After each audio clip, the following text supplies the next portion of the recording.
அஸ்மா அவர்களுக்கு இருந்தது மார்க்க வெறி. நம்மள்ட்ட எங்கேயாவது இருக்குமா மார்க்க வெறி? ஆண்களா இருந்தாலும் பெண்களா இருந்தாலும் அந்த மார்க்கத்தை பற்றி உள்ள வெறி. ஒரு செய்தி சரியா தப்பா அப்படின்னு ஆய்வு பண்றதுக்கு ரசூலாட்ட நான் நேரடியா போய் கேட்பேன்.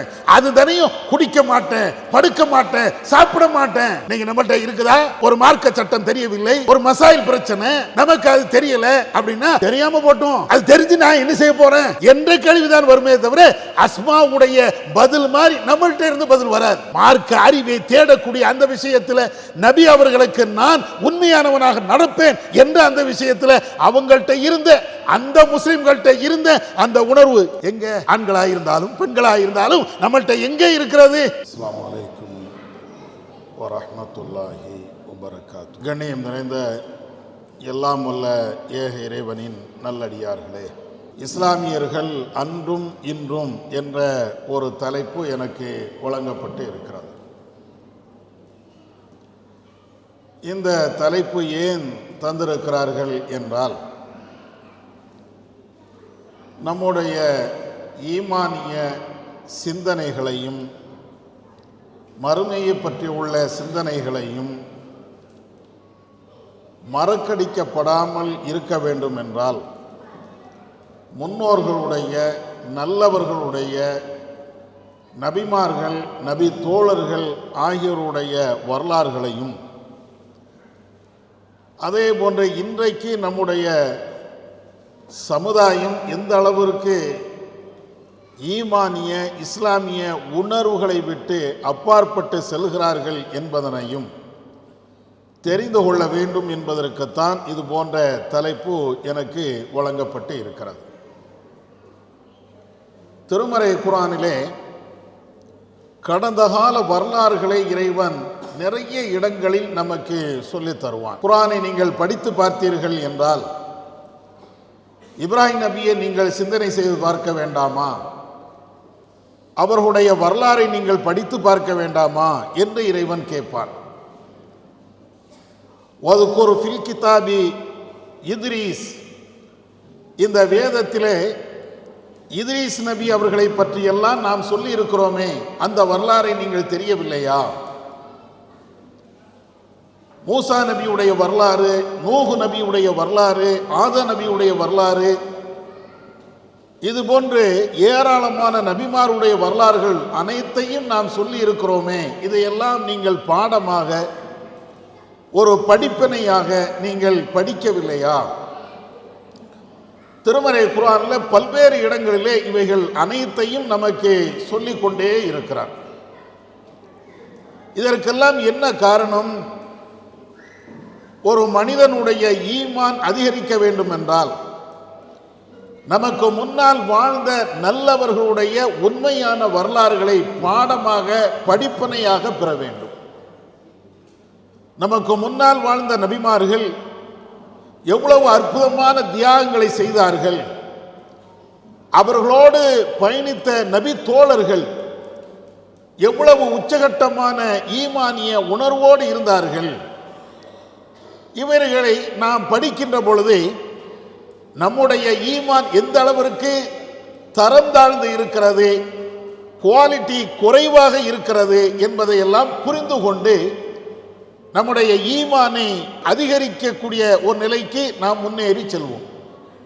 இதனால தான் திருமறை குர்ஆன் நெடுகிலும் பல்வேறு விதமான முன்னோர்களுடைய வரலாறுகளை, கெட்டவர்களுடைய வரலாறுகளையும் நல்லவர்களுடைய வரலாறுகளையும் நமக்கு சொல்லி தருகிறார். அந்த வரிசையில் தான் இன்றைய இஸ்லாமியருடைய நிலை, அன்றைய இஸ்லாமியருடைய நிலை ரெண்டையும் நீங்கள் கொஞ்சம் ஒப்பிட்டு பார்த்தால் நம்முடைய ஈமானிய சிந்தனைகளையும் மறுமையை பற்றி உள்ள சிந்தனைகளையும் கூடுதலாக நம்முடைய ஈமானிய எண்ண ஓட்டங்களை அதிகமாக ஆக்குவதற்கு ஒரு வாய்ப்பாக அமையும். முதல்ல அன்றைய இஸ்லாமியருடைய நிலையை தெரிந்து கொள்வதற்கு முன்னால் நம்முடைய நிலையை முதலில் தெரிந்து கொள்வோமே. அன்றைய இஸ்லாமியருடைய நிலைகள் குர்ஆனிலும் சுன்னாவிலும் சொல்லப்பட்ட அந்த செய்திகளை நாம் அறியலாம். அதைவிட இன்றைக்கு முஸ்லிம்களாக இருக்கக்கூடிய நாம் கண் முன்னால் நடக்கக்கூடிய பல்வேறு நிகழ்வுகளை நீங்கள் பார்த்தீர்கள் என்றால் நமக்கே தெரியும். இஸ்லாமிய சமூகம் எவ்வளவு பின்தங்கி இருக்கிறது, ஈமானிய விஷயத்தில், மறுமை பற்றி உள்ள விஷயத்தில், மார்க்கம் சம்பந்தமான விஷயங்களில் எவ்வளவு பின்தங்கி இருக்கிறார்கள் என்பதை இன்னைக்கும் தெரிந்து கொள்ளலாம். அதற்கு பெரிய எடுத்துக்காட்டெல்லாம் தேவையில்லை. நம்முடைய குடும்பத்தை நீங்கள் ஆதாரமாக எடுத்து பாருங்கள். ஒவ்வொருவருடைய குடும்பத்தையும் நீங்கள் ஆதாரமாக எடுத்துக்கொள்ளுங்கள். நம்மள எத்தனை பேர், எத்தனை குடும்பத்தை சார்ந்தவர்கள் ஐங்கால தொழுகைகளை கரெக்டாக பேணி வருகிறோம்? உங்களுக்கே தெரியும். சில நேரங்களில் தொழுவோம், சில நேரங்களில் தொழாம போயிடுவோம், சில நேரங்களில் தர்மம் கொடுப்போம், சில நேரங்களில் தர்மம் இல்லாமல் போயிடுவோம். இது எல்லாம் நம்முடைய குடும்பத்தில், அதாவது ஓரளவுக்கு இந்த மார்க்க பற்றோடு இருக்கக்கூடிய நம்முடைய குடும்பத்தில் மார்க்கம் என்றால் என்னவென்று தெரியாத எத்தனையோ முஸ்லிம்கள் இன்றைக்கும் வாழுகிறார்கள். உங்க கூட பணி செய்யக்கூடியவர்கள், உங்க கூட வேலை செய்யக்கூடியவர்கள், உங்களுடைய நண்பர்கள், இது போன்ற எத்தனையோ சகோதரர்கள் நம்முடைய இஸ்லாமிய மார்க்கத்தை சார்ந்தவர்களாக இருப்பார்கள்.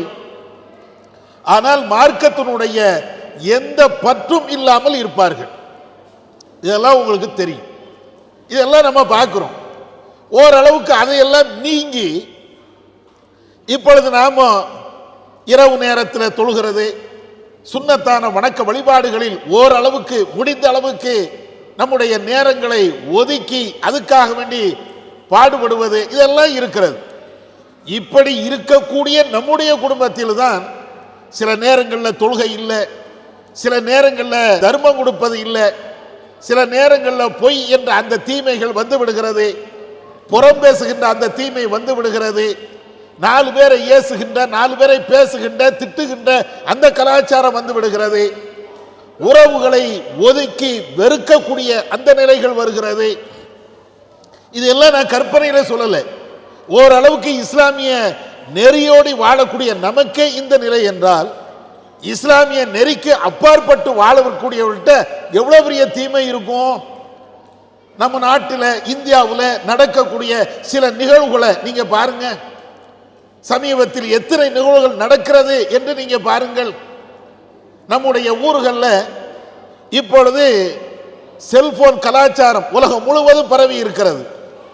அதனுடைய ஒரு நிலை சீர்கேட்டினுடைய உச்சிக்கே இந்தியாவில் இருக்கக்கூடிய இஸ்லாமியர்கள் படுமோசமாக செல்கின்ற நிலையெல்லாம் நீங்கள் பார்க்கலாம். அதுல ஒரே ஒரு உதாரணம் என்ன நடக்கிறது? இந்த செல்போன் மூலமாக நல்ல விஷயத்தையும் படிக்கலாம், கெட்ட விஷயத்தையும் படிக்கலாம், அது ஒரு விஷயம். ஆனால் இந்த செல்போன் மூலமாகவே பல்வேறு விதமான தீமைகளை படித்து லவ் போன்ற காதலிக்கக்கூடிய அந்த சூழலில் மாறி பெற்றோர்களை கொலை செய்கின்ற நிலையெல்லாம் நீங்கள் பார்த்திருப்பீர்கள். யார? ஒரு முஸ்லீம் பையன், அவன் காதலிக்கக்கூடிய ஒரு பெண்ணை அவன் திருமணம் பண்ணணும், அதற்கு தடையாக இருக்கக்கூடியவர்கள் பெற்றோர்கள், அந்த பெண்ணை பெற்றெடுத்த பெற்றோர்கள். எனவே இந்த பெண்ணை அடைய வேண்டும் என்பதற்காக வேண்டி அந்த காதலுக்கு தடையாக இருக்கக்கூடிய பெண்ணை பெற்றவர்களை கொலை செய்கிறான். எங்க நடக்குது? எல்லாம் நம்ம ஊர்களில் தான், நம்ம நாடுகளில் தான். என்னப்பா இது, ஒரு முஸ்லீம் இவ்வளவு பெரிய கொடுமையும் செய்வானா, இவ்வளவு பெரிய அக்கிரமத்தையும் செய்வானா? இது எல்லாத்தையும் நீங்க பாருங்க. எங்கோ நடந்த ஒரு தீமை இன்றைக்கு நம்முடைய குடும்பத்தில், நமக்கு நெருக்கமானவர்களுடைய வட்டாரத்தில் இருக்கிறது. இன்னும் சொல்ல வேண்டும் என்றால், போதை பழக்கம் இன்றைக்கு இந்தியாவில், குறிப்பாக இஸ்லாமியர்கள் வாழுகின்ற பகுதிகளில் போதையில் இருந்து தப்பிய இளைஞர்கள் என்று சொன்னால் அற்பமானவர்கள், சொற்பமானவர்கள். பள்ளிக்கூடங்களிலே போதைப் பொருட்கள் சர்வசாதாரணமாக விளையாடுகிறது. கல்லூரிகளிலே போதைப் பொருட்கள் சர்வசாதாரணமாக கிடைக்கிறது. ஒரு நேரத்தில் போதைப் பொருள் வேண்டும் என்றால் ஊரை விட்டு ஒதுக்குப்புறமாக எங்கே சொல்ல வேண்டும். இன்றைக்கு அப்படி இல்லை.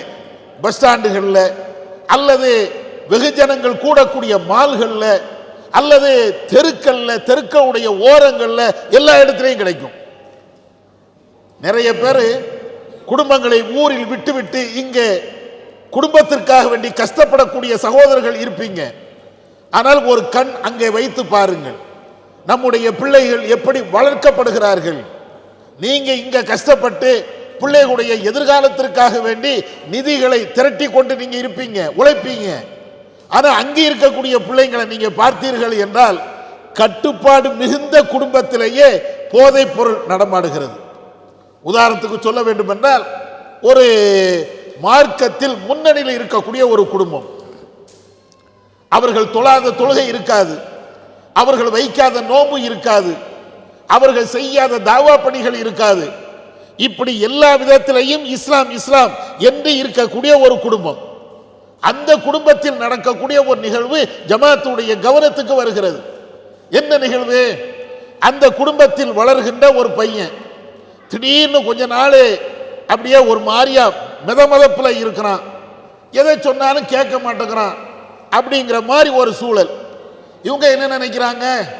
18 வயசு பையன், 20 வயசு பையன், பெற்றோருடைய பேச்சை கேட்க மாட்டான், நண்பர்களுடைய பேச்சைத்தான் கேட்பான், அப்படித்தான் இருப்பான் அப்படின்னு சொல்லி அப்படியே விட்டு விடுகிறார்கள். சரி ரைட்டு, திருந்திருவான் அப்படிங்கிறாங்க. ஒரு கட்டத்தில் அவன் அப்படியே செல்கிறான். எங்க போறான்னு யாருக்கும் தெரியல. ஓரளவுக்கு கல்லூரியில் சேர்த்து விடுறாங்க. ஏதோ ஒரு டிப்ளமா படிக்கிறான். படித்து முடித்ததற்கு பின்னால அவங்களுக்கு தெரிஞ்ச ஒரு இடத்துல வேலையிலையும் சேர்த்து விடுறாங்க. கொஞ்ச நாளைக்கு வேலைக்கும் போறான். திடீர்னு கடையில் நிற்கக்கூடியமே ஆளை காணா போயிடும், திரும்ப கூட்டு வந்து சேர்ப்பாங்க. இப்படியே போய்கிட்டே இருக்கிறது. ஒரு கட்டத்தில் அவனுக்கு திருமணம் பேச வராங்க. ஏறத்தாழ 23 வயசு 24 வயசு, திருமணம் பேசணும் அப்படின்னு வராங்க. திருமணம் பேசுகின்ற பொழுது கூட அவன்கிட்ட கேட்குறாங்க, இந்த பொண்ணை பேசலாமா, இந்த பெண்ணு நல்லா இருக்கிறாள, உனக்கு இப்படி திருமணம் பண்ணி வைக்கலாமா அப்படின்னு கேட்குறாங்க. அவன் ரெண்டு மனசுல, ஏன்னா டக்குன்னு சில பேர் சொல்ல மாட்டாங்க, கல்யாணம் பண்ணி வையின்னு சொல்ல மாட்டாங்க. ஆனால் ரெண்டு மனசுல பார்த்து செய்யுங்களேன் அப்படிங்கிற மாதிரி சொல்றாங்க. ஒரு கட்டத்தில் இவங்க பொண்ணையும் பார்க்குறாங்க, பொண்ணை பேசுறாங்க, திருமண தேதியை முடிவு பண்றாங்க. இது எல்லாம் ஊர்ல நடக்கிறது. இந்த பையன் வெளியூர்ல இருக்கிறான்.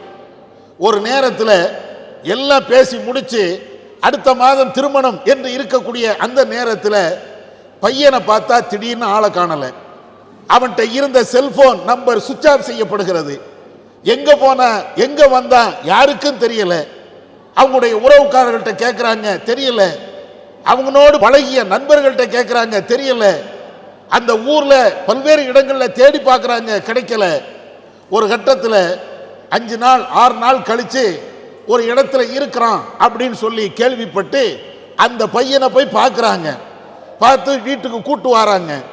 கூட்டு வந்த அடுத்த நாள் அவன் என்ன செய்திருக்கிறான் என்றால், நம்ம ஊர்ல கிடைக்கக்கூடிய தற்கொலை செய்யக்கூடிய மருந்தை அவன் வாங்கி குடிச்சிருக்கிறான். அதுக்கு பின்னால ஆஸ்பத்திரிக்கு தூக்கிட்டு ஓடுறாங்க. தூக்கிட்டு ஓடி போனாச்சுன்னா எந்த ஆஸ்பத்திரியும் ஏத்துக்கிட மாட்டாங்க. ஆனா உயிர் இருக்கிறது, பேசுகிறான். ஆனாலும் ஆஸ்பத்திரியில் தற்கொலை கேஸு அப்படின்னு எடுக்கல. ஒரு தனியார் ஆஸ்பத்திரியில் நல்ல அர்த்தம் சொல்லி ஒரு மாதிரியே சேர்த்து அதுக்கு பின்னால அந்த இடத்திலேயே 2 அல்லது 3 நாட்கள்ல வஃபாத்தாகி விடுகிறான். என்ன நிகழ்வு? அதுக்கு பின்னால்தான் அந்த குடும்பத்துக்கு தெரியுது. அவன் மரணத்திற்கு பின்னால் தான் தெரிகிறது இவனுக்கு ஏற்பட்ட வியாதி என்பது மிக கொடூரமான ஒரு வியாதியில மாட்டியிருக்கிறான். அந்த வியாதி அவனுக்கு வந்ததுக்கு உண்டான காரணம் என்ன தெரியுமா? ட்ரக்ஸ், இந்த போதை. அவன் ஸ்கூல் படிக்கக்கூடிய அந்த நேரத்திலேயே அவங்க வீட்டுக்கு தெரியாம கொஞ்சம் கொஞ்சமாக போதையை சாப்பிடுவதற்கு ஆரம்பித்திருக்கிறான். யாருக்குமே தெரியல, நண்பர்களுக்கு கூட பெருசா தெரியல. அப்படியே பழகி பழகி பழகி அதுக்கு ஒரு கட்டத்தில் அடிமையாகி விடுகிறான். அடிமையாகி அடிமையாகி அது இல்லாமல் வாழ முடியாத ஒரு சூழல். ஆனால் வீட்டுக்கு தெரியாம எல்லாத்தையும் நல்ல பிள்ளை மாதிரி அவன் நடந்துகிட்டே இருக்கிறான். கடைசி பார்த்தோம் என்றால் அவனுக்கு திருமண பேச்சு வருகின்ற பொழுது அவனுக்கு இருக்கக்கூடிய ஆண்மை செயல் இழந்து விட்டது. அது அவனுக்கு தெரிகிறது. நம்ம கேவலப்பட்டு போயிருவோமே, ஊருக்கு போனா திருமணம் பண்ணி வச்சிருவாங்க, அதற்கு பின்னால ஆண்மை இல்லை என்பதற்காக வேண்டி தலாக்கு விட்டுருவாங்க, நாம கேவலப்பட்டு நிற்போம் அப்படின்னு சொல்லி தற்கொலை பண்ணிட்டான். எவ்வளவு வேதனைக்குரிய ஒரு விஷயம் இது. எங்கோ நடக்கிறது அல்ல, ஏதோ ஒரு தேசத்தில் நடக்கக்கூடியது அல்ல. இஸ்லாமிய குடும்பத்தில் ரொம்ப பயபக்தியோடு நடக்கக்கூடிய ஒரு குடும்பத்தில் இப்படி நடக்கிறது என்றால் நீங்க மற்ற ஆட்கள்கிட்ட என்ன நடக்கும் என்று கொஞ்சம் கற்பனை பண்ணி பாருங்க. மார்க்க வேண்டாம், இஸ்லாம் வேண்டாம், உலகம் போதும் என்று உலகமே கதியாக இருக்கக்கூடிய நிலைகள்ல எப்படி இருக்குன்னு யோசிச்சு பாருங்க. இன்றைக்கு அந்த குடும்பம் பையனையும் இழந்து என்ன செய்வது என்று தத்தளித்துக் கொண்டு இருக்கிறார்கள். இதுதான், இதெல்லாம் எதுக்கு சொல்லுகிறேன், இன்றைய இஸ்லாமியருடைய நிலை இதுதான். அதுக்கு ஒரே ஒரு சான்று தான் இது. இதை மாதிரி ஏராளமான சான்றுகள் இன்றைக்கு நீங்கள் பார்க்கலாம். நம்முடைய குடும்பம், நம்முடைய பிள்ளைகள் எப்படி நடக்கிறார்கள் என்று நமக்கே அச்சமாக இருக்கிறது. நம்முடைய பிள்ளைகளை வார்த்து வளர்ப்பதற்கு அவ்வளவு சிரமமாக இருக்கிறது. எப்படி தப்பி போவான், எப்படி நேரான பாதைக்கு வருவான் தெரியல. நிறைய பெற்றோர்கள்ட்ட நீங்க பேசி பாருங்க, மனம் விட்டு பேசி பாருங்க. என்னுடைய பையனுக்கு 18 வயசு 20 வயசு, ஸ்கூல்ல கொண்டு போய் விடுறேன், கல்லூரியில் கொண்டு போய் விடுறேன், ஏதோ படிக்கிறான் அப்படின்னு நம்ம நினைக்கிறோம். ஆனால் பெற்றோருடைய உள்ளத்தில் அடி மனதில் ஒரு ஆழமான பயம் இருந்து கொண்டே இருக்கும். நல்ல பெற்றோர்களுக்கு என்ன பயம் இருக்கும்? நம்ம பிள்ளை நம்மளை விட்டும் வேற பாதைக்கு போயிடுவானோ, தருதலையாக போயிடுவானோ, கேடுகட்ட பாதையை தேர்ந்தெடுத்துவானோ அப்படிங்கக்கூடிய பயம் ஒவ்வொருடைய பெற்றோருடைய உள்ளத்தில் இருக்கும். ஒரு நேரத்தில் பொம்பளை பிள்ளையை வைத்திருக்கக்கூடியவர்கள் கவலைப்பட்டார்கள். ஒரு குடும்பத்தில் ஒரு பெண் இருப்பாள் என்றால் வயிற்றுல நெருப்ப கட்டுன அப்படின்னு பயந்தாங்க. இன்னைக்கு அப்படி அல்ல. நம்முடைய குடும்பத்தில் ஒரு ஆண் இருக்கிறான் என்றால் நாம தான் வயிற்றுல நெருப்ப கட்டிட்டு உட்கார்ந்துருக்க வேண்டியிருக்குது. ஏன்? செல்போன் கலாச்சாரம் எங்கேயோ எடுத்துட்டு போகுது. செல்போன் இல்லை என்றால் அவனால் வாழ முடியல. அது எங்கேயோ அவனை கொண்டு போய்கிட்டே இருக்கிறது. எல்லா இடத்திலையும் செல்போனுக்கு அடிக்ட் ஆகாத ஒரு இளைஞனை நீங்கள் பார்க்கவே முடியாது. ஊர்ல நீங்க பாருங்க, 2 பேர் பைக்ல போவான், 2 பையங்க, வயசு பையங்களை நான் சொல்றேன், என்னுடைய ஃப்ரெண்ட் வீல் அப்படியே தூக்குவானுவ, இவ்வளவும் சேட்டை பண்ணிட்டு போறான். கடைசி பக்கத்தில் இருக்கக்கூடிய ஒரு பெரியவர், எப்பா ஒழுங்கா போனானடா, ஏன்டா இப்படி சேட்டை பண்றீங்க அப்படிங்கிறான். உடனே பைக்கை நிப்பாட்டு தான் 3 பேரை இறங்குறான், பலார்னு அடிக்கிறான். யார? இந்த ஆளை. இது யாரு? நான் முஸ்லீம்கள் அல்லாதவர்களை சொல்லல, நம்ம முஸ்லீம் இஸ்லாமிய பையங்களை சொல்றேன். எங்க போயிட்டு இருக்கான், இறங்கி அடிக்கிறாங்க. பக்கத்தில் இருக்கிறவன என்னடா ஏன்டா அடிக்கிற? அவர் எப்படி எங்களை கேட்கலாம்? ஒழுங்கா போன்னு சொன்னது இவனுக்கு தப்பான். எப்ப ஒழுங்கா போட, பைக்ல உளுந்து செத்து போயிடுவடா அப்படின்னு சொன்னது இவனுக்கு தப்பா பட்டுடுச்சு. இறங்கி அந்த பெரிய மனிதரை அடிக்கிறார்கள் என்றார். அதுக்கப்புறம் பக்கத்தில் இருக்கக்கூடியவங்கன்னா போடான்னு விரட்டி விடுறாங்க. இதெல்லாம் எங்க? இஸ்லாமியர்கள் பெருவாரியாக வாழக்கூடிய பல்வேறு ஊர்களில் நடக்கக்கூடிய நிகழ்வுகள்.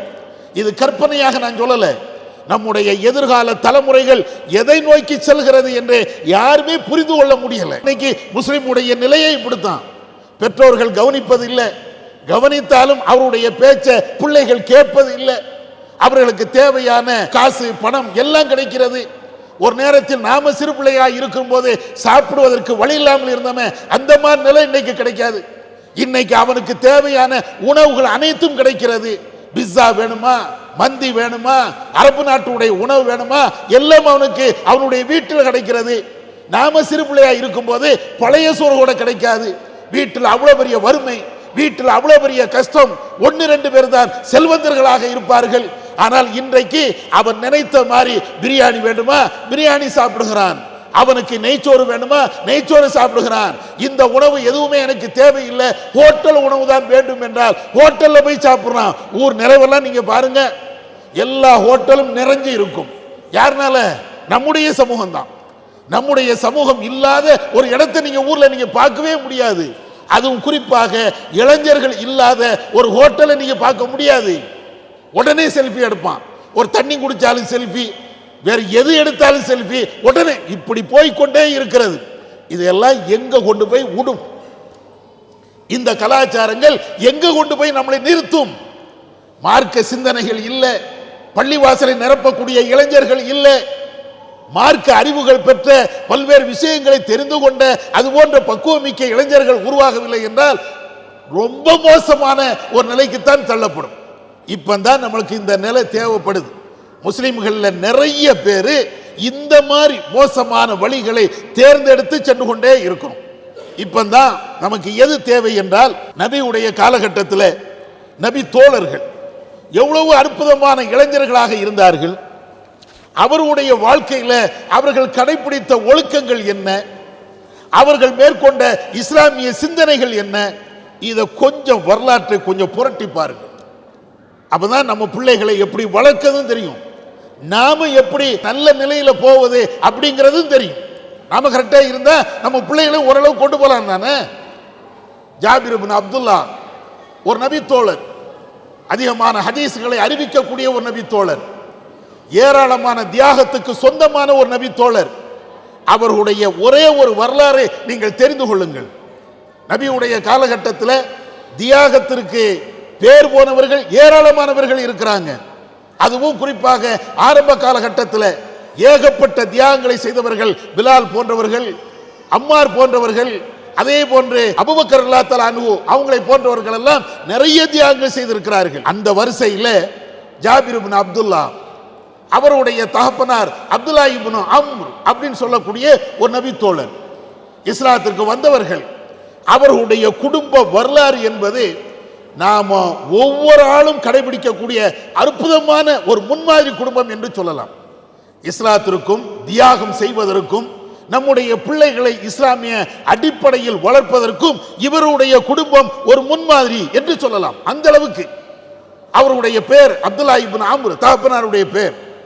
முதல்ல இஸ்லாத்துக்கு வருகிறார்கள், குடும்பத்தோடி வருகிறார்கள். குடும்பத்தோடி வந்த அந்த நேரத்தில் நபிகள் நாயகம் ஸல்லல்லாஹு அலைஹி வஸல்லம் அவர்கள் போர்களை அறிவிக்கிறாங்க. மதீனாவிலே நடக்கக்கூடிய சம்பவம். முதல் போர் பத்ர். அந்த பத்ர் போர்ல அப்துல்லா இப்னு அம்ர் அவங்க கலந்து கொள்கிறார்கள். அடுத்த போர் உஹத்.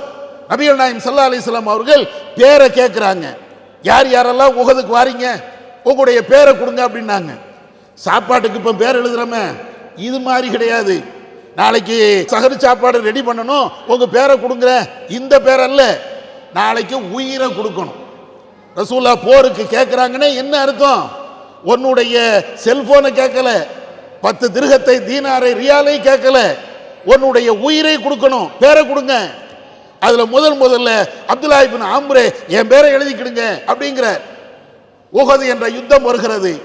நபிகள் நாயகம் ஸல்லல்லாஹு அலைஹி வஸல்லம் அவர்கள் அறிவிப்பு செய்கிறார்கள், நாளை காலையிலே உஹது என்ற இடத்துல யுத்தம் நடக்க போகிறது, பேர் கொடுத்த அனைவரும் என்னுடைய அந்த களத்திற்கு வந்து விட வேண்டும் என்று நபி அவர்கள் உத்தரவு போடுகிறார்கள். உஹது என்பது மதீனாவினுடைய ஒதுக்குப்புறத்தில் இருக்கக்கூடிய இடம், உங்களுக்கு எல்லாம் தெரியும். அந்த இரவு விடிந்தால் போர். அந்த இரவுல அப்துல்லா இப்னு அம்ர் தன்னுடைய குடும்பத்தோடு இருக்கிறார்கள். அவர்களுக்கு ஏறத்தாழ 9 பொம்பளை பிள்ளைங்க, ஒரே ஒரு ஆம்பளை பையன், அவருடைய பேர் தான் ஜாபிர் இப்னு அப்துல்லா. 9 பொம்பளை பிள்ளைங்க, ஒரே ஒரு ஆம்பளை பையன் ஜாபிர் இப்னு அப்துல்லா. அப்துல்லா இப்னு அம்ர் இரவு நேரத்தில் தன்னுடைய மகன் ஜாபிரை கூப்பிடுறாங்க, ஜாபிரே, உன்னிடத்தில் நான் ஒரு வசியத்தை செய்ய வேண்டி இருக்கிறது, ஒரு செய்தியை சொல்ல வேண்டி இருக்கிறது அப்படிங்கிறாங்க.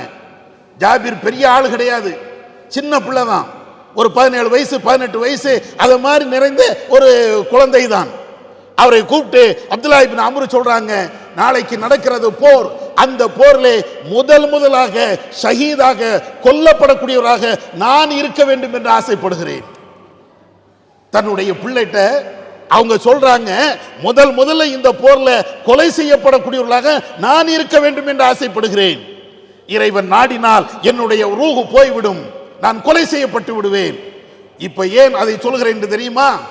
நீ எனக்கு இருக்கக்கூடிய ஒரே ஒரு ஆம்பளை பிள்ளை, எனக்கு ஏறத்தாழ 9 பொம்பளை பிள்ளை இருக்கிறது. அந்த பொம்பளை பிள்ளைகளை கரை சேர்க்க வேண்டிய பொறுப்பு உனக்கு இருக்கிறது. அடுத்து 2வது, எனக்கு ஏராளமான கடன்கள் இருக்கிறது, அந்த கடனை அடைக்க வேண்டிய பொறுப்பும் உனக்கு இருக்கிறது. நான் இறந்து விடுவேன், நான் சென்று விடுவேன், இந்த 2 பொறுப்பையும் உன்னுடைய தலையில் நான் கட்டுகிறேன் என்று சொல்லிவிட்டு போருக்கு செல்கிறார்கள். அடுத்த நாள் மிக கொடூரமாக அந்த போர்க்களத்திலே சின்ன பின்னமாக சிதைக்கப்படுகிறார்கள் அப்துல்லா இப்னு அம்ர். ஒரு கட்டத்தில் போர்க்களத்தில் இறந்து விட்டார்கள் என்றால் அவருடைய ஜனாசாவை அந்த போர்க்களத்திலேயே அடக்கம் செய்யப்படணும். அந்த எந்த இடத்தில் இறந்தார்களோ அந்த களத்திலேயே அந்த கொலை செய்யப்பட்ட ஷஹீதாக்கப்பட்ட அத்தனை பேரும் அடக்கம் செய்யப்படணும். அப்துல்லா இப்னு அம்ருடைய உடலை அவங்களுடைய வீட்டுக்கு கொண்டு வருவதற்கு குடும்பத்தார்கள் கேட்கிறாங்க, அல்லாஹ்வின் தூதரே, என்னுடைய தகப்பனாருடைய உடலை என் வீட்டுக்கு கொண்டு போகணும். நபிகள் நாயகம் ஸல்லல்லாஹு அலைஹி வஸல்லம் அவர்கள் அனுமதி கொடுக்குறாங்க, கொண்டு போங்க அப்படின்ட்டு. அப்துல்லா இப்னு அம்ருடைய உடல், கொலை செய்யப்பட்ட அந்த உடலை, அந்த ஜனாசாவை அப்படியே கொண்டு வந்து ஜாபிருடைய வீட்டில் வைக்கிறாங்க. பெண்கள் அதே போன்று சிறார்கள் எல்லாருமே அந்த வீட்டில் குழும்பி நிற்கிறாங்க. ஜனாசா அப்படியே மூடி வைக்கப்பட்டு இருக்கிறது. நபிகள் நாயகம் ஸல்லல்லாஹு அலைஹி வஸல்லம் அவர்களும் வருவதற்கு தயாராக இருக்கிறாங்க. அப்பொழுது இந்த மகன் ஜாபிர் இப்னு அப்துல்லா கேட்கிறாங்க, கடைசியாக என் தகப்பனாருடைய முகத்தை பார்க்க வேண்டும், அந்த ஜனாசா துணியை நீங்க எடுங்க, கஃன் துணியை கொஞ்சம் எடுங்க, விளக்குங்க, நான் பார்க்கிறேன் அப்படிங்கிறாங்க. ஆனா யாருமே திறக்கல. குடும்பத்தார்கள் அத்தனை பேர்களும் நின்று தடுக்கிறாங்க. அவருடைய முகத்தை நீ பார்க்க முடியாதுப்பா, வேண்டாம், அவ்வளவு கொடூரமாக இருக்கிறது, உன்னால தாங்க முடியாது அப்படிங்கிறாங்க. ஜாபிர் கேட்கிறாங்க, இல்ல, என் தகப்பனாருடைய முகத்தை நான் காண வேண்டும். கடைசியாக நபி அவர்கள் வருகிறார்கள். நபி இடத்துல ஜாபிர் சொல்றாங்க, அல்லாஹ்வின் தூதரே, என்னுடைய தகப்பனாருடைய முகத்தை நான் பார்க்கணும், காட்ட சொல்லுங்க. ரசூலுல்லாஹ் சொல்றாங்க, திறங்கப்பா, அப்துல்லா இப்னு அம்ருடைய அவருடைய தகப்பனாருடைய அந்த முகத்தை திறங்க அப்படின்னு சொன்ன உடனே திறக்கிறாங்க. இவங்களால பார்க்க முடியல. அப்துல்லா இப்னு அம்ருடைய முகம் அப்படியே சிதைக்கப்பட்டு இருக்கிறது. அந்த காட்சியை அவங்களுடைய சகோதரி, அப்துல்லாவுடைய சகோதரி பார்த்துட்டு ஓன்னு அழுகிறாங்க. கடுமையான சத்தம். ஏன்னா அந்த ஜனாசாவை பார்க்க முடியல, அவ்வளவு கொடூரமாக அவர்கள் கொலை செய்யப்பட்டு இருக்கிறார்கள்.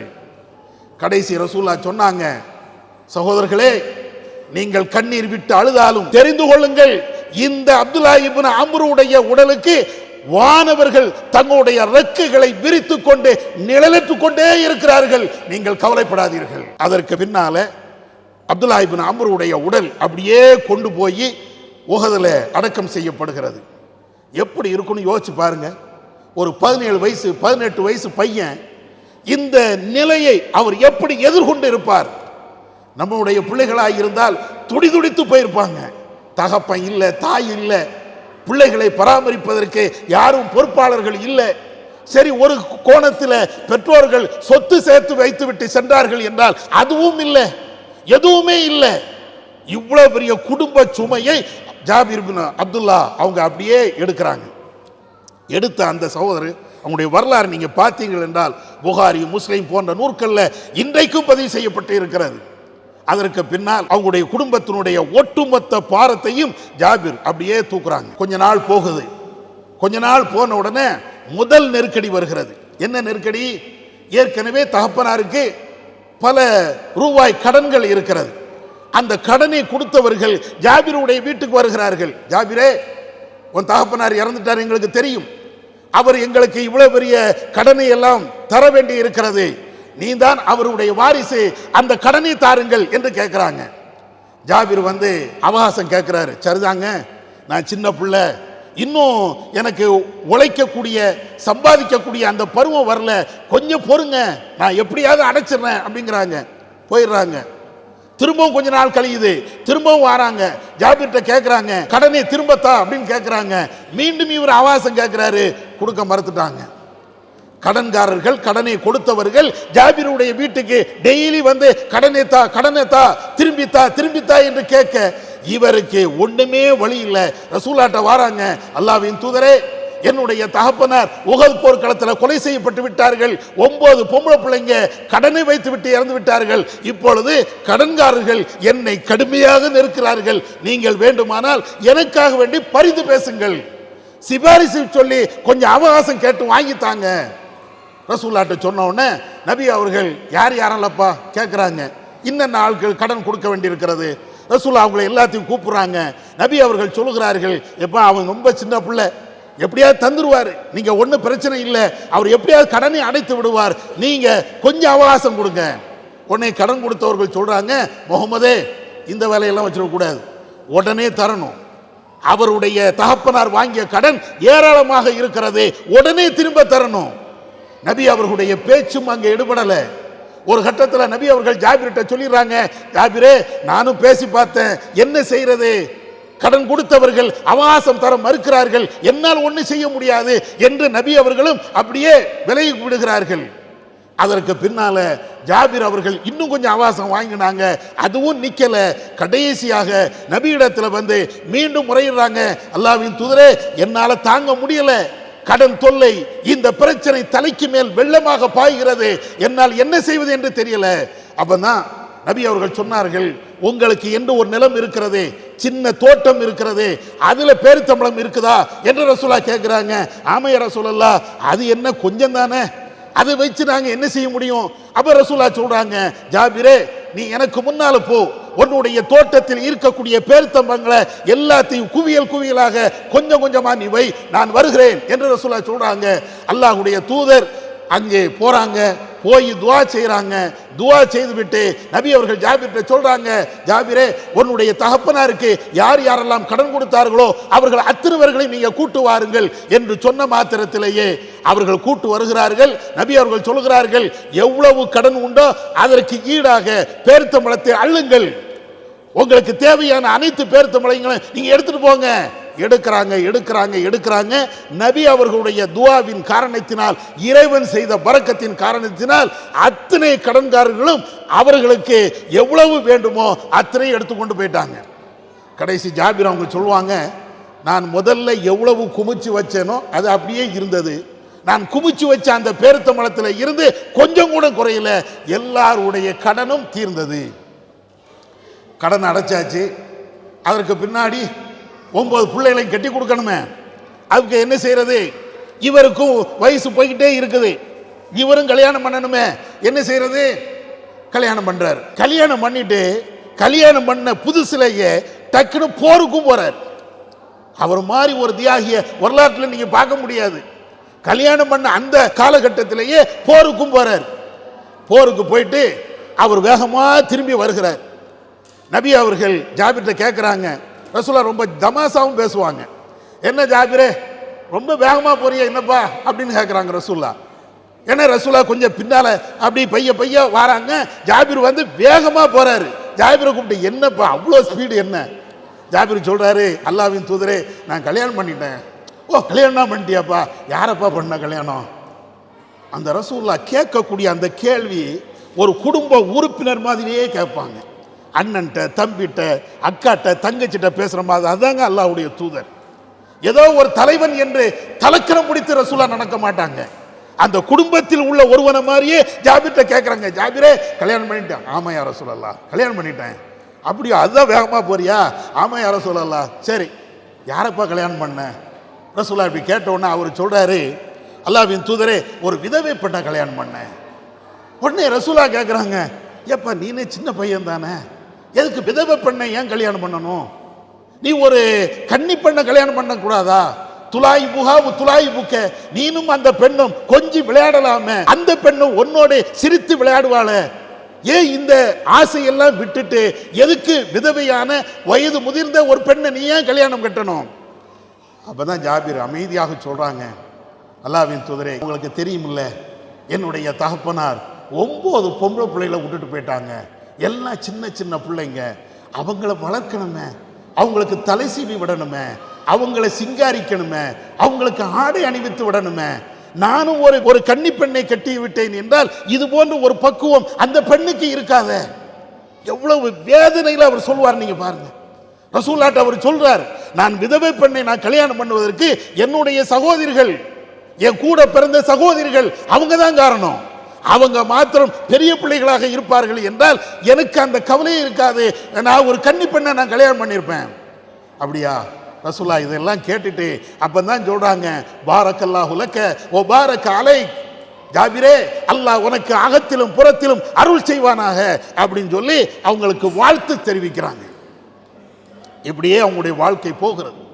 ஒரு கட்டத்தில் ஜாபிருடைய சொத்து என்ன தெரியுமா? ஒரே ஒரு ஒட்டகம். ஜாபிர்கிட்ட இருந்த சொத்து ஒரே ஒரு ஒட்டகம். அந்த ஒட்டகமும் எப்படிப்பட்ட ஒட்டகம் தெரியுமா? கொஞ்சம் தூரம் போனோம்னா படுத்துரும், அவ்வளவு பலவீனமான ஒரு ஒட்டகம். நபி அவர்களும் ஜாபிரும் போருக்கு போறாங்க. போருக்கு போயிட்டு வரும்போது ரசூல்லா கொஞ்சம் வேகமா போயிட்டாங்க, திரும்பி வரும்போது ரசூல்லா கொஞ்சம் வேகமா போறாங்க. ஜாபிர் வந்து பின்னாலே வராங்க. அப்புறம் ஜாபிர்கிட்ட ரசூல்லா கேட்குறாங்க, என்னப்பா பிரச்சனை? இல்லை யார சொல்ல, என்னுடைய ஒட்டகம் ஒழுங்காக ஓடாது, அது கொஞ்சம் சண்டித்தனம் பண்ணுது, கொஞ்சம் வயசான இது அப்படித்தான், அதனால நான் பைய பைய வாரேன். உடனே ரசூல்லா அங்கே ஒரு துவா செய்கிறாங்க. அந்த ஒட்டகம் நல்ல திடகாத்திரமா ஆகி ஏற்கனவே இருந்ததை விட வேகமாக ஓடக்கூடிய அளவுக்கு ஆயிடுச்சு. வேகமாக ஓடுது. எந்த அளவுக்கு என்றால் ரசூலா துவா செஞ்சதற்கு பின்னாடி அந்த ஒட்டகம் ரசூலாவுடைய ஒட்டகத்தை எல்லாம் தாண்டி வேகமாக போகுது. ஒன்று ஜாபிரும் ரசூலாவும் பார்த்துக்கிட்டு ரசூலா கேட்குறாங்க, ஜாபிரே இந்த ஒட்டகத்தை வேணா எனக்கு விலைக்கு தந்துடுறியா அப்படின்னு கேட்குறாங்க. ஏற்கனவே சண்டி ஒட்டகம், அது நொண்டி ஒட்டகம், ஒன்றும் ஓடாது. ரசூலாவுடைய துவாவினால அது போய்கிட்டே இருக்கிறது. இப்போ நல்லா இருக்கிறது. ரசூலா அதை கேட்குறாங்க, ஜாபிரே இந்த ஒட்டகத்தை நீ என்கிட்ட தந்துடுறியா விலைக்கு? இந்த ஹதீஸ் அறிவிக்கும் போது ஜாபிர் சொல்கிறாரு, ரசூலா இப்படி கேட்ட உடனே எனக்கு வெக்கம் தாங்கவே முடியலை. ஏன்? ஏற்கனவே அது ஒழுங்கான ஒட்டகமாக இருந்தால் சரி விற்கலாம் அப்படின்னு சொல்லலாம். நானே அது உதவாக்கிற ஒட்டகம்னு வச்சுட்டு இருக்கிறேன். அதை போய் ரசூலா நம்மகிட்ட கேட்குறாங்களே, எனக்கு வெக்கமாக இருக்குது அப்படின்னு ரசூலாட்ட. இல்லைப்பா விலைக்கு தந்துறேன். ஒரு கட்டத்தில் சரி யார சொல்லலாம், நீங்கள் கேட்குறீங்க விலைக்கே நான் தந்துடுறேன் அப்படின்னு போகிற வழியிலேயே வியாபாரமும் முடிஞ்சாச்சு. நேராக மதீனாவுக்கு போகிறாங்க. போன உடனே ஜாபிர் வந்து அந்த ஒரு ஒட்டகத்தை ரசூலாட்ட ஒப்படைச்சிட்டு தெருவில் நடந்து போகிறாங்க. இருந்த ஒரு ஒட்டகத்தையும் கொடுத்துட்டு தெருவில் அப்படியே நடந்து போகிறாங்க.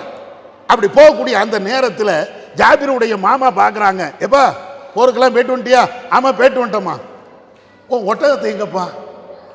அதான் வித்துட்டானே. உடனே அவரு கோவம் வந்துருச்சு. இருக்கிறதே ஒரு ஒட்டகம், அதை வச்சுக்கிட்டு தான் நீ உன்னுடைய வாழ்வாதாரத்தை கழிச்சுக்கிட்டு இருக்கிற, அந்த ஒன்றையும் வித்துட்டியா? எல்லாம் முடிஞ்சு வச்சு. இவருக்கு என்ன சொல்ல தெரியல, பெருசா பதில்னா பேச தெரியல. ரசூலா கேட்டாங்க, கொடுத்துட்டேன், அவ்வளவுதான். இப்ப ஒரு ஒட்டகம் இருந்துச்சு, அதையும் வித்துட்டு வந்துட்டியப்பா. குடும்பத்தில் கேட்குறாங்க, ஒண்ணுமே பதில் சொல்லலை. அப்படியே போயிட்டாரு. ரசூலா அடுத்த நாள் ஜாபிரை கூப்பிட விடுறாங்க. ஜாபிரை வர சொல்லுங்கப்பா அப்படின்ட்டு. நபி அவர்கள் பஸ்ஸு நபிவில் இருக்கிறாங்க. ஜாபிர் வராங்க. ஜாபிரே நேற்று ஒன்றை ஒட்டகம் வாங்கினோம்ல, ஆமாம் அது காசு தரணும்ல. ஆமாம் யார சொல்லலாம், காசை வாங்கிக்க. உடனே பிலாலை கூப்பிட்றாங்க ரசூலா, பிலாலே ஜாபிருக்கு அந்த ஒட்டகத்துக்கு தேவையான காசை கொடுங்க அப்படிங்கிறாங்க. பிலால் போகிறாங்க. ஜாபிருக்கு தேவையான அந்த காசை கையில் கொடுத்துட்டாங்க. எல்லாம் அந்த வியாபாரம் முடிந்து விட்டது. அப்போ தான் ரசூல்லா ஜாபிரை கூப்பிட்றாங்க. அன்னைக்குத்தான் அல்லாஹுடைய தூதர் என்றால் தூதர் என்று நிரூபிக்கிறாங்க. ஜாபிரை கூப்பிட்டு, ஜாபிரே இந்த காசும் உனக்குள்ளது, இந்த ஒட்டகம் உனக்குள்ளது, உன்கிட்ட இருக்கிறது ஒரு ஒட்டகம், இதையும் சேர்த்து நீ கூட்டு போயிரு. எப்படி இருக்கும்? ஜாபிருக்கு அவ்வளவு மகிழ்ச்சி. ஆனால் வறுமை வறுமை அவங்க வீட்டில் இருந்த மாதிரி ஒரு வறுமை கிடையாது. அதுக்கு என்ன ஆதாரம் தெரியுமா? நபி அவர்கள் ஜாபிர்கிட்ட கேட்குறாங்க ஒரு கட்டத்தில், ஜாபிரே அன்மாத்து இருக்குதா அப்படின்னு கேட்குறாங்க. அன்மாத்துனா என்னன்னு விளங்குதா? ரசூலா கேட்குறாங்க, உங்க வீட்டில் அன்மாத்து இருக்குதா? அன்மாத்து என்றால் ஒட்டகத்தை மேலே ஏறி உட்காருவதற்காண்டு ஒரு விரிப்பு விரிப்பாங்க, அதுக்கு பேர் அன்மாத். அந்த விரிப்பு உங்க வீட்டில் இருக்குதா அப்படின்னு கேட்குறாங்க. பைக்கில் காரில் போகும்போது சீட்டுக்கு மேலே ஏதாவது ஒரு துண்டை போட்டு வைப்போமா இல்லையா? இதே மாதிரி ஒரு துண்டு இருக்குதாப்பா? ஜாபிர் சொல்கிறாங்க, அல்லாஹ்வின் தூதரே எங்கள் வீட்டில் ஏது அன்மாத்து, எங்கள் வீட்டில் ஏது துண்டு? உலகத்தில் இப்படிப்பட்ட ஒரு வறுமையான ஒரு குடும்பத்தை நீங்கள் பார்க்கவே முடியாது. ஜாபிருடைய குடும்பம் அவ்வளோ வறுமை. ஒட்டகத்துக்கு மேலே போர்த்தக்கூடிய அந்த துண்டு கூட கிடையாது. அப்ப ரசூலா ஒரு முன்னறிவிப்பு செய்யறாங்க. என்ன முன்னறிவிப்பு? ஜாபிரே இன்றைக்கு உன் வீட்டில் அன்மாத்து இல்லாமல் இருக்கலாம், துண்டு கூட இல்லாமல் இருக்கலாம், இன்ஷா அல்லாஹ் உன் வீட்டுக்கு அது வரும். வந்துச்சு.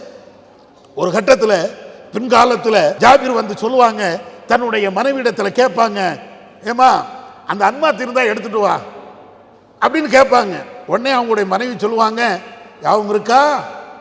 ரசூலுல்லாஹ் அன்னைக்கு சொன்னாங்களே, நம்ம வீட்டில் துண்டு கூட இல்லாத நேரத்தில் உங்களுடைய குடும்பத்தில் அந்த ஒட்டகத்துக்கு விரிக்கக்கூடிய துண்டு கிடைக்கும் என்று சொன்னாங்களே, அது இப்ப இருக்குப்பா.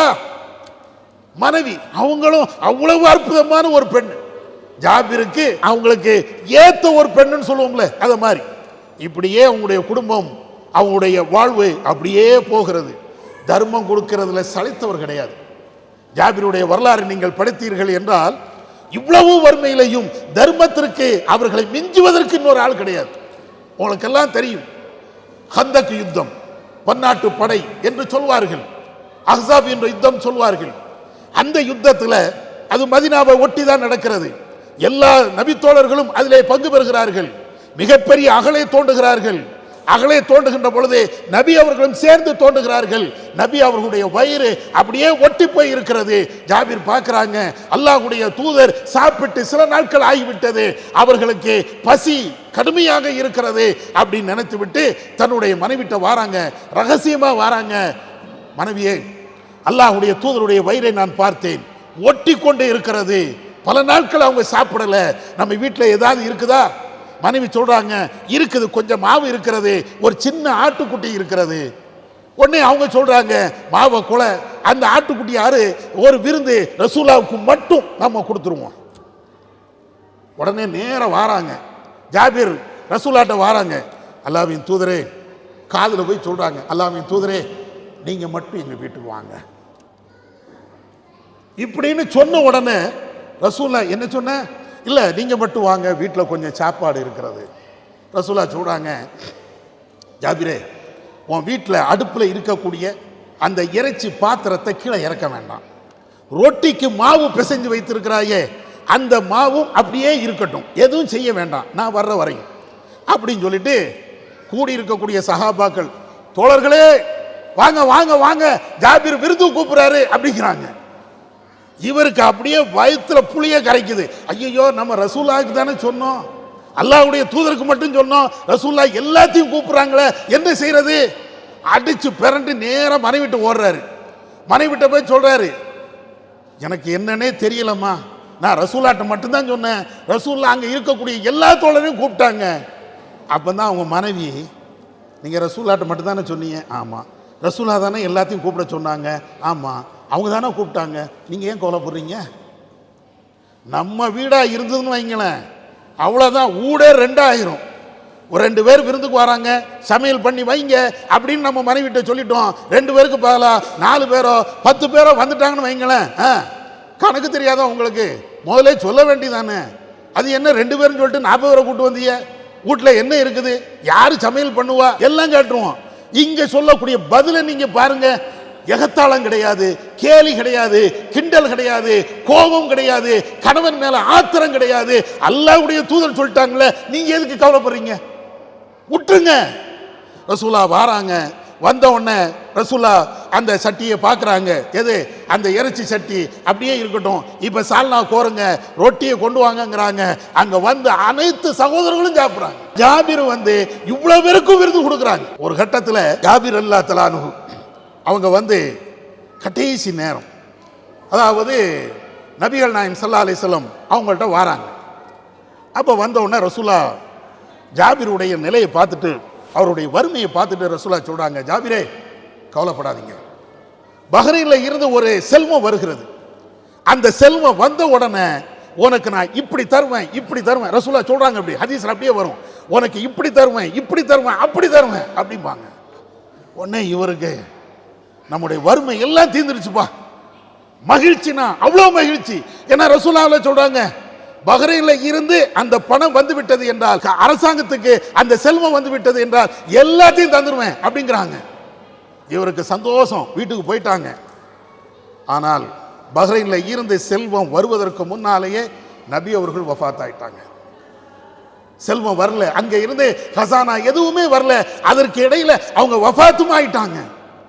ஜாபிர் அப்படியே முகம் தூங்கி போயிடுது.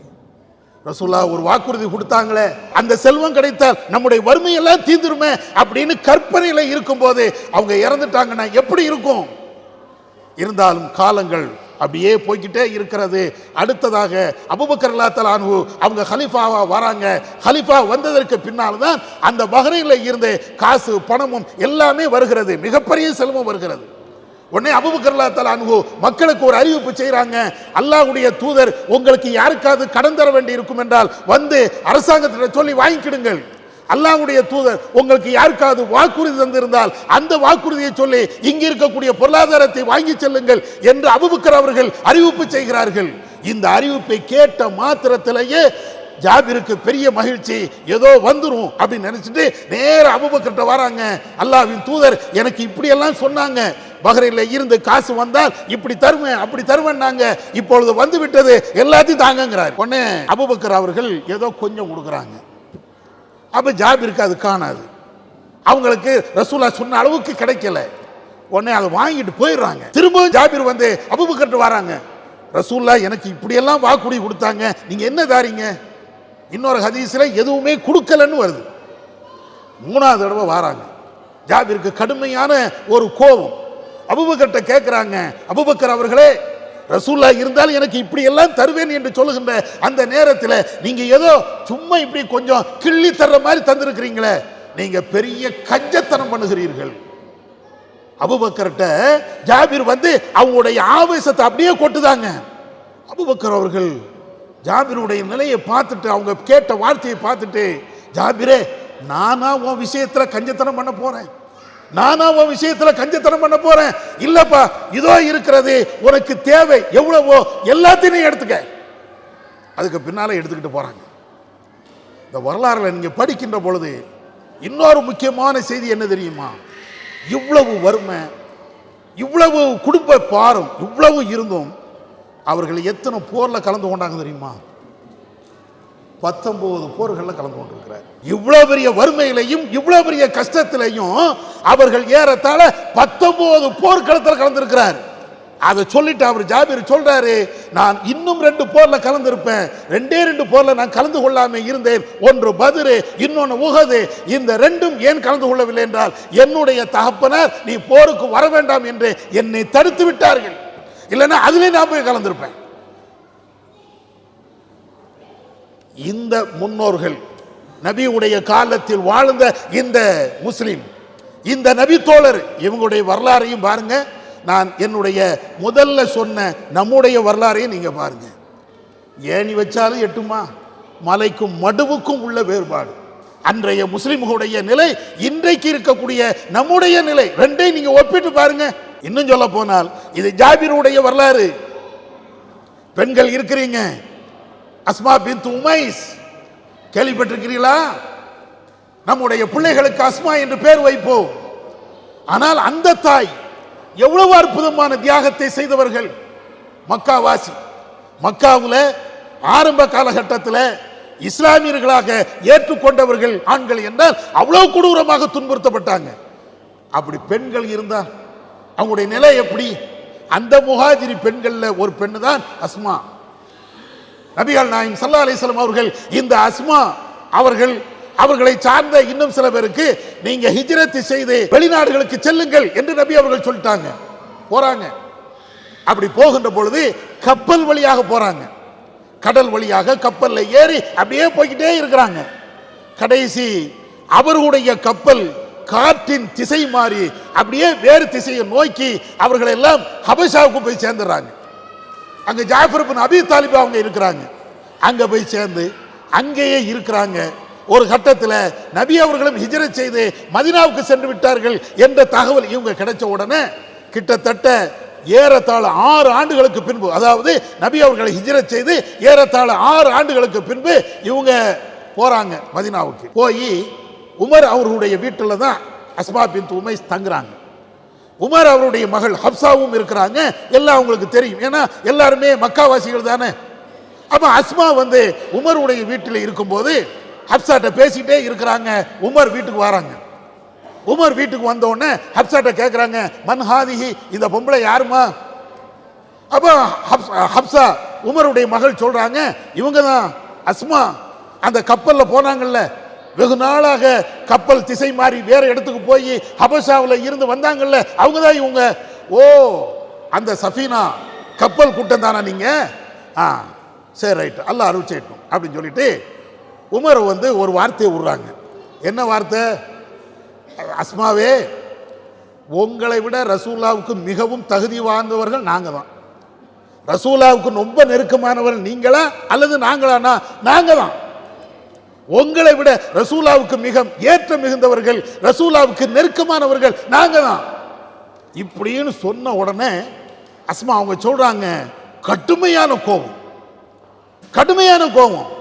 அந்த கோபத்தில் அஸ்மா அவர்கள் உமர் ரலியல்லாஹு அன்ஹு அவர்களை பார்த்து சொல்றாங்க, உமர் அவர்களே, எங்களை விட நீங்கள் ரசூலாவுக்கு ரொம்ப நெருக்கமான ஆட்களா? முடியாது. நீங்க நபி அவர்களோடு இருந்தீர்கள். நீங்கள் பசிக்கின்ற பொழுது இந்த இறை தூதர் உங்களுக்கு உணவை தந்தார்கள். நீங்கள் தாகத்தோடு இருக்கின்ற பொழுது இந்த இறை தூதர் உங்களுக்கு குடிபானத்தை தந்தார்கள். நீங்கள் முட்டாளாக ஜாகிலிகளாக இருக்கின்ற பொழுது உங்களுக்கு அறிவு பானத்தையும் அவர்கள் தந்தார்கள், படிப்பறிவையும் தந்தார்கள். ஆனால் நாங்க எப்படி இருந்தோம் தெரியுமா? எதிரி நாட்டில் இருந்தோம், எல்லா நேரத்திலையும் அச்சுறுத்தலோடு வாழ்ந்தோம். எங்களுக்கு உணவு கிடையாது, குடிபானம் கிடையாது, மார்க்க அறிவை போதிப்பதற்கு நல்ல அறிஞர்கள் கிடையாது. அவ்வளவு கஷ்டப்பட்டு நாங்கள் அவ்வளவு துன்பப்பட்டு நாங்கள் எல்லா துன்பத்தையும் அனுபவித்துக் கொண்டு நாங்க வாரோம். நீங்களும் நாங்களும் ஒண்ணு இல்லையோ? எங்களை விட நீங்க சிறந்தவர்களா அப்படின்னு சொல்லிட்டு அஸ்மா உமர்கிட்ட சொல்றாங்க, உமர் அவர்களே, நீங்கள் சொன்ன இந்த வார்த்தையை கேட்டு நான் சும்மா இருக்க மாட்டேன், இனிமேல் சாப்பிட மாட்டேன், இனிமேல் குடிக்க மாட்டேன். அல்லாஹ்வுடைய தூதரிடத்தில் கேட்டு இதற்கு ஒரு தீர்வு காணாமல் நான் எதையும் செய்ய மாட்டேன். ரசூலுல்லாஹ்ட்ட அஸ்மா வாராங்க, வந்து கேட்கிறாங்க, அல்லாஹ்வின் தூதரே, உமர் வந்தாரு, என்னமோ அவர் தான் உங்களுக்கு ரொம்ப நெருக்கம் அப்படின்னாரு, நாங்களெல்லாம் நெருக்கம் குறைவு என்று அவர் பேசினாரு, இவர் பேசினது சரிதானா? நீங்க என்ன பதில் சொன்னீங்க? ரசூலா கேட்கிறாங்க, நீங்க என்னமா பதில் சொன்னீங்க? இல்ல, நான் ரசூலாட்ட வந்து கேட்பேன்னு சொல்லிட்டு வந்துட்டேன். ரைட்டு. உடனே ரசூலா சொல்றாங்க, என்னுடைய தோழர்கள் என்னோடு ஹிஜ்ரத் செய்து வந்தார்களே, இந்த ஹிஜ்ரத் செய்து வந்த என்னுடைய தோழர்களுக்கு ஒரே ஒரு ஹிஜ்ரத் செய்த நன்மை. ஆனால் நீங்கள் அங்க இருந்து ஹபஷாவுக்கு போனீங்க, ஹபஷாவுல இருந்து மதீனாவுக்கு வந்தீங்க, அதனால உங்களுக்கு 2 ஹிஜ்ரத் செய்த நன்மை உங்களுக்கு உண்டு.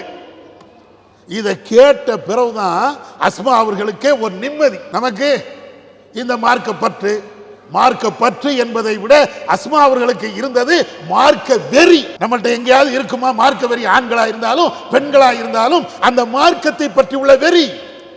ஒரு செய்தி சரியா தப்பா அப்படின்னு ஆய்வு பண்றதுக்கு ரசூலாட்ட நான் நேரடியா போய் கேட்பேன். அது தனியும் குடிக்க மாட்டேன், படுக்க மாட்டேன், சாப்பிட மாட்டேன். நீங்க நம்மள்ட்ட இருக்குதா? ஒரு மார்க்க சட்டம் தெரியவில்லை, ஒரு மசாயில் பிரச்சனை நமக்கு அது தெரியல அப்படின்னா தெரியாம போட்டோம், அது தெரிஞ்சு நான் என்ன செய்ய போறேன் என்ற கேள்விதான் வருமே தவிர அஸ்மாவுடைய பதில் மாதிரி நம்மள்ட்ட இருந்து பதில் வராது. மார்க்க அறிவை தேடக்கூடிய அந்த விஷயத்தில் நபி அவர்களுக்கு நான் உண்மையானவனாக நடப்பேன் என்ற அந்த விஷயத்தில் அவங்கள்ட்ட இருந்த அந்த முஸ்லிம்கள்ட்ட இருந்த அந்த உணர்வு எங்க? ஆண்களாக இருந்தாலும் பெண்களாக இருந்தாலும் நம்மள்ட்ட எங்கே இருக்கிறது? இப்பதான் யோசிச்சு பார்க்கணும். இந்த வரலாறுகள் நாம கொஞ்சம் கொஞ்சமாக படிப்பது, இதை போன்ற வரலாறுகளை நாம தெரிந்து கொள்வது, நாம இன்னும் திருந்தணும். சஹாபாக்கள் மாதிரி நம்ம மாற முடியாது, ஒரு காலத்திலே மாற முடியாது. நபி அவர்கள் சொல்லிவிட்டார்கள். அதே நேரத்தில் அவர்களுடைய வரலாறுகளை, அந்த நபிமார்களுடைய வரலாறுகளை படிக்கின்ற பொழுது ஈமானிய சிந்தனை கொஞ்சமாவது கூடாதா? மார்க்க அறிவை பெறணுங்க. நம்ம எவ்வளவு மார்க்கத்தை படிக்கிறோமோ அதே போலதான் நம்முடைய பிள்ளைங்க படிப்பாங்க. அதற்கு என்ன செய்யறது? குறைஞ்சபட்சம் இந்த நோம்புக்கு கூடுறோம், அது இரவு நேரத்தில் இது போன்ற 1-2 பயானுக்கு வருகிறோம், இதோடு முடிஞ்சிருச்சு. இனி அடுத்த வருஷம் ரமலான்ல, அதுவும் பிந்திய 10ல, அதுவும் ஒரு வெள்ளிக்கிழமை இரவுல என்னைக்காவது கூப்பிட்டா வரலாம் என்றால் இந்த ஜாபிருடைய வரலாறை படித்து ஒரு சுக்கு பிரயோஜனம் கிடையாது. அஸ்மா பின்த் உமைஸ் உடைய வரலாறை படித்து, நபி அவருடைய வரலாறை படித்து என்ன புண்ணியம்? அவர்கள் முஸ்லிம்களாக இருந்தார்கள், தியாகத்தை செய்தார்கள் என்று நம்முடைய உள்ளத்தில் ஏற்றுக்கொண்டோம் இருந்தால் அதுல கொஞ்சமாவது செயல்படுத்தணுமா இல்லையா? மார்க்கத்தை படிப்பதற்கும் மார்க்கத்திற்காக தியாகம் செய்வதற்கும் நம்முடைய நேரங்களையும் நம்முடைய உழைப்புகளையும் செலவு பண்ணணுமா வேண்டாமா? நான் எல்லாத்தையும் படிச்சுட்டேன், எல்லாத்தையும் கேட்டுட்டேன், நல்லா இருக்குது, சரி சரி அப்படின்ட்டு போன ஒரு ஃபாயிதா கிடையாது, ஒரு பிரயோஜனம் கிடையாது. நம்மால் இயன்ற அளவிற்கு இந்த மார்க்கத்திற்காக, மார்க்க அறிவை வளர்ப்பதற்காக ஏதாவது ஒன்றை படிக்கணும். பயான் நடக்கும், மர்கஸ்களில் பயான் நடக்கும், சில கிளைகளில் பயான் நடக்கும். உங்களை அழைத்தார்கள் என்றால் இந்த மார்க்க அறிவை பெறுவதற்காக நான் வருகிறேன். இந்த இஸ்லாமிய மார்க்கத்தில் இருந்து கொண்டு இறைவனுக்காக இறை தூதர் காட்டி தந்த வழியின் அடிப்படையில் இந்த வேலையை நான் செய்ய வரேன். எத்தனை பேர் வேலை செய்ய வரோம்? ஜமாத்திற்காக, மார்க்கத்திற்காக எத்தனை பேர் நம்ம அர்ப்பணிப்போம்? அதெல்லாம் எல்லாம் அந்த வெள்ளிக்கிழமை வந்து விட்டது என்றால் டூர் போவோம், வெளி இடங்களில் பார்க்கு, பீச்சு என்று அங்க ஒவ்வொரு இடமா சுத்திக்கிட்டு வருவோம். அதுக்கெல்லாம் நம்மளுக்கு நேரம் இருக்கும், என்ஜாய்மெண்ட்டுக்கெல்லாம் நேரம் இருக்கும். ஒரு வக்து தொழுவதற்கு நேரம் இருக்காது, இது போன்ற மார்க்க செய்திகளை அறிந்து கொள்வதற்கு நேரம் இருக்காது. அப்ப கேட்டா ஒரே ஒரு பதில், என்ன பதில் வரும் தெரியுமா? பாய், ஆபீஸ்ல கடுமையான வேலை பாய். என்னப்பா வேலை? ஆபீஸ்ல கடுமையான வேலை, என்னால முடியாது, அடுத்த வாரம் வேணா பார்த்துக்கிடுவோம். மௌத்து வந்துடுச்சுன்னா மலக்குள் மௌத்து சொல்லிங்களோ, மலக்குள் மௌத்து வந்து நிக்கிறாரு, உயிரை எடுக்க போற நிக்கிறாரு, மலக்குள் மௌத்து நின்னுங்க, ஆபீஸ்ல கடுமையான வேலை. அவர் உடனே பெறுவாரோ, ஆபீஸ்ல வேலையா, நீ எங்க இருந்தா எனக்கு என்னடா, வாடா, என்ன சொல்ல முடியும்?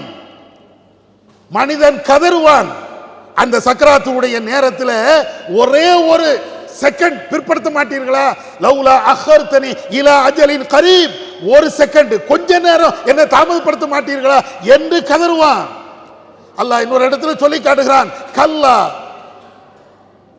ஹுவ காயிலுஹா, அவன் உளறான், புடிச்சு எடுத்துட்டு வாங்க. ஒரு செகண்ட் முந்தவும் செய்யாது பிந்தவும் செய்யாது. மலக்குள் மௌத்து வந்தாச்சு அப்படின்னு சொன்னா அப்பந்தான் நமக்கு எல்லா சிந்தனையும் வரும். ஆகா தொழுகணுமே, ஆகா குரானை படிக்கணுமே, ஏதாவது நன்மை செய்யணுமே, கையில காலில் காசு இருந்தா யாருக்காவது தர்மம் பண்ணணுமே, அந்த நேரத்தில் வரும். ஆனால் பாக்கெட்ல ₹1,00,000 இருக்கும், அதை கொடுக்கிறதுக்கு உங்களுக்கு அவகாசம் இருக்காது. ஒரு ஆயத்தை படிக்க வேண்டும் என்ற சிந்தனை இருக்கும், ஒரு வார்த்தை கூட உங்களால் படிக்க முடியாது. 2 ரக்காத்து தொழலாம் என்ற எண்ணம் இருக்கும், ஒரு தக்பீர் கூட கட்ட முடியாது, வானவர்கள் இழுத்துட்டு போயிருவாங்க. அதனால இந்த சால் ஜாப்னா சொல்றது முதல்ல நிறுத்துங்க. எனக்கு ஆபீஸ்ல வேலை, அங்க டியூட்டி, இங்க டியூட்டி, எனக்கு ஓட்டி வேற பார்க்க வேண்டி இருக்குது, வேலைக்கு முடிச்சுட்டு வந்தா ரூம்ல வந்து படுக்கிறதா எனக்கு நேரம் அப்படின்னு நீங்க நினைத்தீர்கள் என்றால் நம்மை நாமே ஏமாத்திக் கொள்கிறோம். நம்ம இப்படி ஏமாத்துறதுனால அல்லாவுக்கு எந்த கேடும் கிடையாது, நமக்கு தான் நஷ்டம். எல்லாம் நம்ம உலகத்துல வாழ்ந்துடலாம், அப்படி பேரலாம் இப்படி பேரலாம். கூட இருந்த ஆளு இறந்து போன கதைகள் நீங்க பார்க்கலையா? உங்க கூட இருந்த ஆட்கள் தானே, உங்க கூட வேலை செய்தவர்கள் தானே. எத்தனை பேர் நம்மோடு இருக்கிறாங்க, எத்தனை பேர் அவங்களுடைய வாழ்க்கையை முடிச்சுட்டு மன்னரை நோக்கி போய்கொண்டே இருக்கிறார்கள். இதெல்லாம் நம்மளுக்கு தெரியலையா? இதுதானே நாளைக்கு நமக்கும். அதனால மார்க்க நிகழ்வுகள், இது போன்ற நன்மையான காரியங்கள் நம்மால முடிஞ்ச அளவிற்கு, அதுக்காக வேண்டி வேலை எல்லாத்தையும் விட்டுட்டு ஜமாத்து பணி, தாவா பணி, இதுக்கே வாங்க அப்படின்னு இஸ்லாம் சொல்லல, நாமளும் சொல்ல மாட்டோம். 24 மணி நேரத்தில் நீ ஒரு 10 மணி நேரம் வேலை செய்றியா, ஒரு அரை மணி நேரம் வேண்டாம் வேண்டாம், ஒரு 20 நிமிஷம் குரானை படிக்கிறதுக்கு நேரம் இல்லையா? ஒரு 10 நிமிஷம் ஹதீஸ்களை படிக்கிறதுக்கு நேரம் இல்லையா? எதுக்கெல்லாம நேரம் செலவழிக்கிறோமே. ஒரு நாளைக்கு மனிதன் வாட்ஸ்அப், பேஸ்புக் மாத்திரம் அவன் பயன்படுத்தக்கூடிய நேரம் எவ்வளவு தெரியுமா? சராசரியாக ஒவ்வொரு மனிதனும் ஏறத்தாழ 6ல இருந்து 7 மணி நேரம் மொபைல்ல செலவு பண்றானா, சராசரி கணக்கு. நீங்க ஒவ்வொரு ஆள் நீங்க எடுத்து பாருங்க, மணிக்கணக்கில் இந்த மொபைலை பயன்படுத்தக்கூடிய நாம் அந்த மொபைல்ல இருந்து ஒரு ஆயத்தை, ஒரு ஹதீஸை, மார்க்கம் சம்பந்தமான பல்வேறு செய்திகளை ஏன் கேட்க கூடாது, ஏன் படிக்க கூடாது? நேரம் இல்லை. ஆனா நினைத்துக் கொள்ளுங்கள், இந்த வார்த்தையை சொல்லி என்னை நீங்கள் ஏமாத்தலாம், நாங்கள் ஏமாத்தலாம், யாரும் யாரையும் ஏமாத்தலாம், ரப்பை ஏமாத்த முடியாது. மலக்குள் மௌத்து வந்து நிற்கின்ற பொழுது அவரை ஏமாத்த முடியாது. மறுமையில இவைகள் அனைத்திற்கும் நாம பதில் சொல்லி ஆகணும். அதனால இந்த வரலாறுகளை கேட்கக்கூடிய நாம முதல்ல நம்முடைய குடும்பத்தை திருத்துவோம், நாம உண்மையான முஸ்லிமாக மாறுவோம். நபித்தோழர்கள் அளவுக்கு இல்லாமல் இருந்தாலும் ஈமானிய வலுவை, ஈமானிய உறுதியை நாம நமக்கு நாமே உருவாக்கி கொள்வோம், மார்க்க அறிவை பெறுவோம். எல்லா நேரத்திலும் இந்த ஈமானிய உணர்வோடு வாழ்கின்ற ஒரு பாக்கியத்தை இறைவன் நம் அனைவருக்கும் தந்துருவனாக. வாஹிர் தவானா அல்ஹம்துலில்லாஹி ரப்பில் ஆலமீன். இஸ்லாம் மற்றும் சமுதாய செய்திகளை அறிந்து கொள்ள தமிழ்நாடு தௌஹீத் ஜமாஅத் யூடியூப் பக்கத்தை உடனடியாக சப்ஸ்கிரைப் செய்து கொள்ளுங்கள். மேலும் பெல் பட்டனையும் கிளிக் செய்து கொள்ளுங்கள்.